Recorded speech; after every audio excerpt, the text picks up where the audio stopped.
నువ్వు దేవుని నుండి ఎందుకు దూరం అవుతున్నావో గ్రహించు కదా.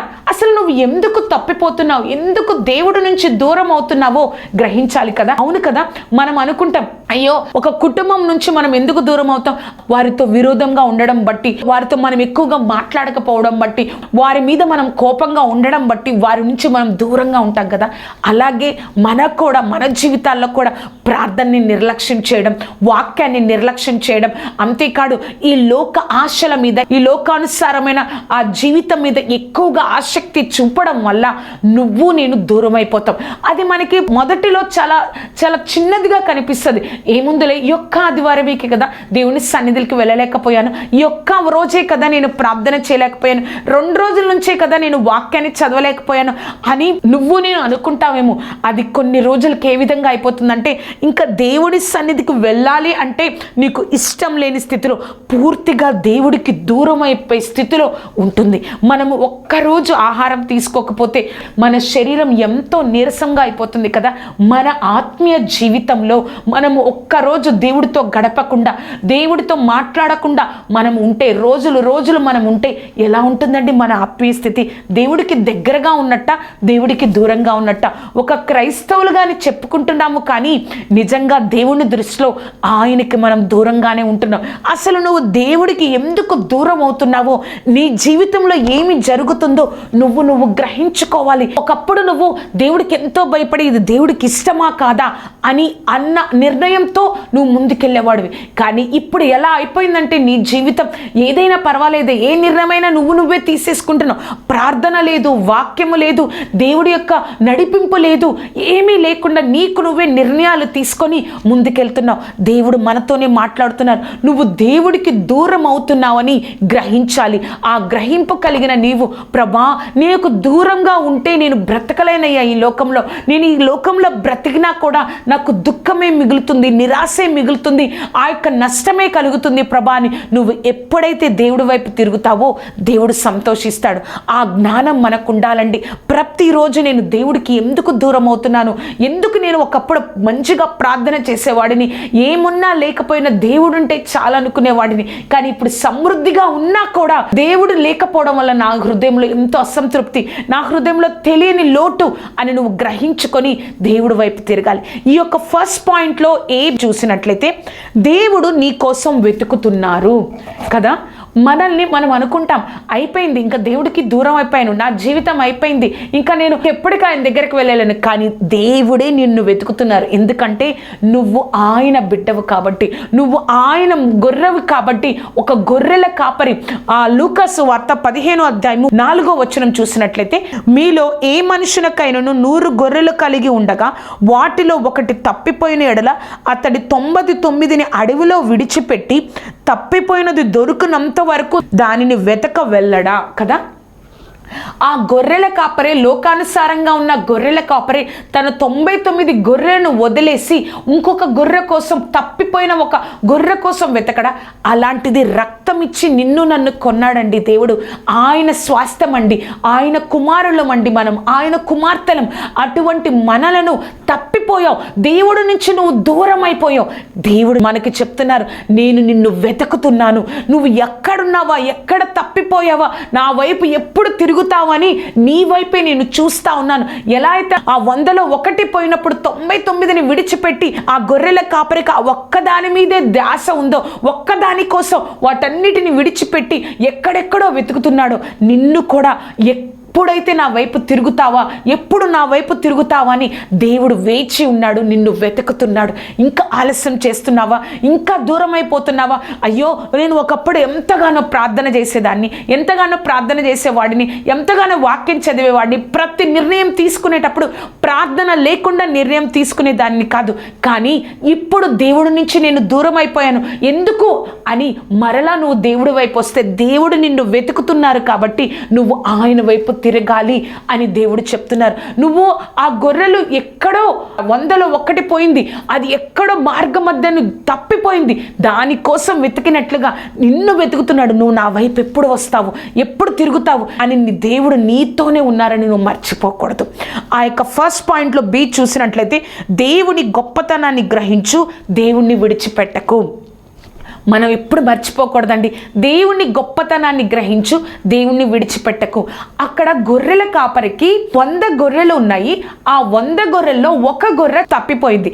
99 ఆ గొర్రెల కాపరితోనే ఉన్నాయి. 100లో ఒక గొర్రె తప్పిపోయింది. ఎందుకు తప్పిపోయిందండి? ఆ 99కి తెలుసు, మేము గొర్రెల కాపరితోనే ఉంటే మాకు సమృద్ధిగా గడ్డి దొరుకుతుంది, ఆహారం దొరుకుతుంది, మేము బహు జాగ్రత్తగా, మేము సేఫ్గా ఉంటాము, మేము మంచిగా ఉంటామని ఆ 99కి గొర్రెల కాపరి యొక్క విలువ తెలిసింది. కానీ ఈ యొక్క తప్పిపోయిన దానికి ఆ గొర్రెల కాపరి కంటే ఆ పక్కనున్న పచ్చగా ఉన్న చేనులు, ఆ పచ్చగా ఉన్న గడ్డి, వేరే లోకము, వేరే అదంతా కూడా గొప్పగా కనిపించి తప్పిపోయింది, ఎటో వెళ్ళిపోయింది కదా. నువ్వు నేను కూడా అదే చేస్తున్నాం. మనము దేవుడి గొప్పతనాన్ని తెలుసుకుంటే దేవుడి నుంచి దూరం అవ్వండి. దేవుడి గొప్పతనాన్ని తెలుసుకుంటే దేవుడి నుంచి దూరం అవ్వం. ఆ 99 ఇటువైపు వెళ్తున్నాయి కదా, నేను కూడా ఇటే వెళ్ళాలనుకోలా. దానికి ఇక్కడున్న గొర్రెల కాపరి కంటే అటువైపు గొప్పగా కనిపించింది.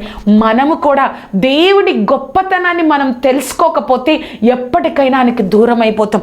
ఆయన ఎంత గొప్ప దేవుడో, నీకోసం ఆయన ఏమి చేశారో, నువ్వు ఆయనతో ఉంటేనే ఈ లోకంలో ఎంత గొప్పగా, నేను ఆస్తుల గురించి అంతస్తుల గురించి చెప్పట్లేదండి, ఎంత గొప్పగా ధైర్యంగా సంతోషంగా ఈ లోకంలో బ్రతకగలవో నీకు తెలియట్లేదు, నువ్వు రుచి చూడలేదు కాబట్టి దేవుడి నుంచి దూరం అయిపోతున్నావు. ఆ యొక్క 99 కంటే ఆ ఒక్క గొర్రె ఏ విధంగా దారి తప్పి వెళ్ళిపోతుందో మన జీవితాలు, మనలో కొందరి జీవితాలు కూడా దారి తప్పుతున్నాయి. ఎందుకంటే గొర్రెల కాపరి యొక్క విలువ, దేవుడి యొక్క గొప్పతనం, ఆయన విలువ నీకు నాకు తెలియట్లేదు. కాబట్టి మనం ఎప్పుడు జ్ఞాపకం చేసుకోవాలి. ఆ 99కి అర్థమైంది, మేము ఆయనతో ఉంటేనే, ఆయన ఎటు వెళ్తే అటు వెళ్ళాలి, ఆయన ఎక్కడ ఆగమంటే అక్కడ ఆగాలి, ఎక్కడ ఆ గడ్డి తినమంటే అక్కడ ఉండాలి అని ఎలా అయితే తల వంచుకొని ఆ గొర్రెల కాపురం వెళ్తున్నాయో అలా వెళ్ళడానికి మనం ఇష్టపడట్లేదు. అలా దేవుడితో ఉండడానికి, దేవుడు ఆ బలమైన హస్తము కింద లోబడి ఉండడానికి, ఆయన గొప్పతనాన్ని ఆశ్రయించడానికి మనం ఇష్టపడట్లేదు. కాబట్టి దేవుడి నుంచి మనం దూరం అయిపోతున్నాం. ఆయన గొప్పతనాన్ని నువ్వు మర్చిపోకుండా ఉంటే ఎప్పుడు నువ్వు వెళ్ళిపోవు, ఆ పక్కదారికి వెళ్ళిపోవు, లోకానుసారంగా జీవించవు.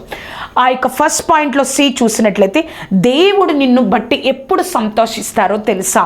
దేవుడు నిన్ను బట్టి ఎప్పుడు సంతోషిస్తారో తెలుసా? లూకాసు వార్త 15వ అధ్యాయము 5వ వచనం చూసినట్లయితే, అది దొరికినప్పుడు సంతోషంతో దానిని తన భుజం మీద వేసుకొని ఇంటికి వచ్చి తన స్నేహితులను పొరుగువారిని పిలిచి 6వ వచనం, మీరు నాతో కూడా సంతోషించుడి, తప్పిపోయిన నా గొర్రె దొరికినదని వారితో చెప్పును కదా.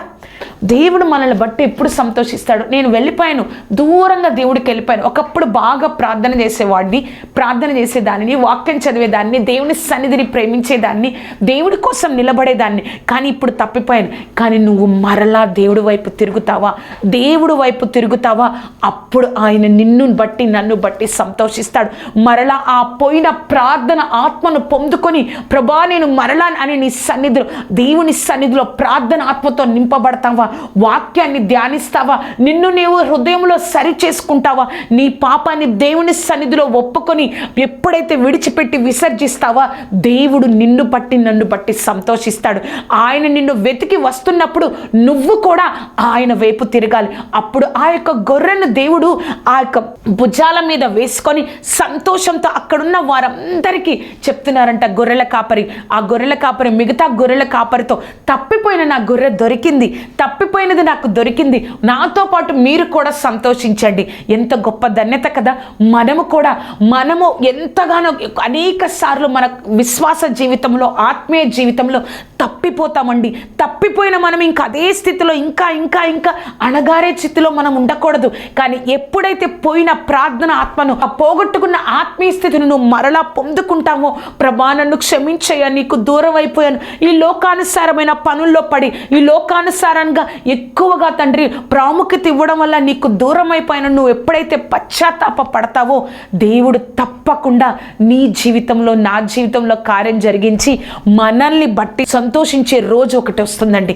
దేవుడు మనల్ని బట్టి సంతోషించడం అంటే ఎంత గొప్ప సాక్ష్యమో కదా. అర్థమైంది కదా.